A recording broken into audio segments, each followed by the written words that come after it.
For more on this, we're going to go to Alex Little. Alex is a defense attorney and a former assistant federal prosecutor. Thanks for joining, Alex. Good afternoon, Ebony. Okay, so a lot to unpack here. We're going to start with some of the things in Laura's report. The first, that, as we know, in New York State, it's a one-party consent. I think that's important to note because there's at least some outstanding question around the legality of the tapes themselves. Of course, with President Trump tweeting that they could be illegal. I looked into it, New York State Bar issuing that it's really unethical for a lawyer certainly to tape a conversation with her own client.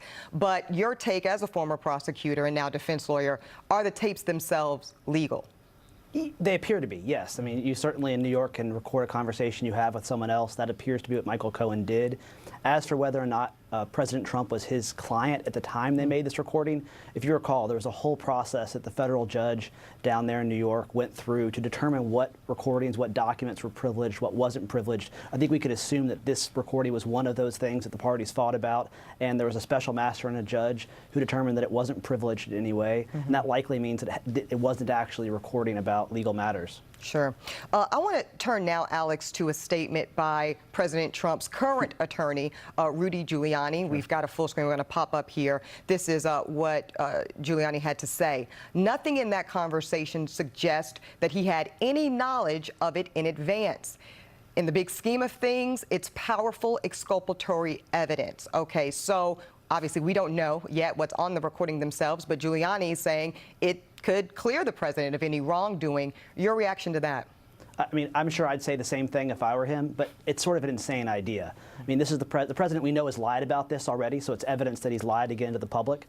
It's also evidence that he is talking with Michael Cohen about things to suppress negative information, which is the same issue that happened with Stormy Daniels, and it sort of sets this tone that during the campaign they were willing to do things like this to keep things in the dark. What's also really important about this tape is the fact that it exists. This is one tape, one recording. What else does Michael Cohen know, and what else does he record when he was talking to the president?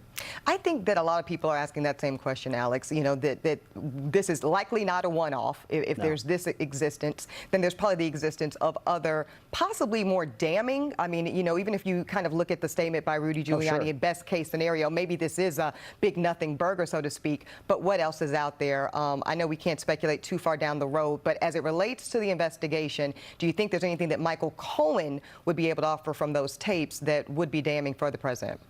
Yes, and it's not just the tapes. It may be text messages, it may be emails. He obviously has kept things. But I think what's interesting is, why is this coming out now? Why do we know about this tape? Obviously, the FBI has had it for more than a month now. I think it's probably a signal to other witnesses that they need to tell the truth when they're dealing with the prosecutors in New York and they're dealing with the special counsel, because there might be a record that proves they're lying if they try to.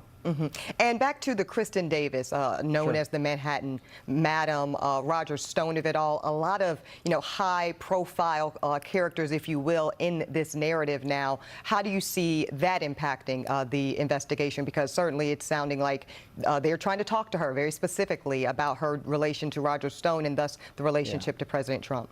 So Roger Stone is definitely a central figure in this. He's admitted that he had communications with this individual known as Guccifer, who was indicted as part of this Russian intelligence indictment for the folks who were meddling and hacking the DNC emails. So, you know, which of his associates are going to have information? I think not being in the investigation, we can't tell, but they're certainly starting to focus on Roger Stone. To the extent that gets closer to Trump, I'd be worried if I were him.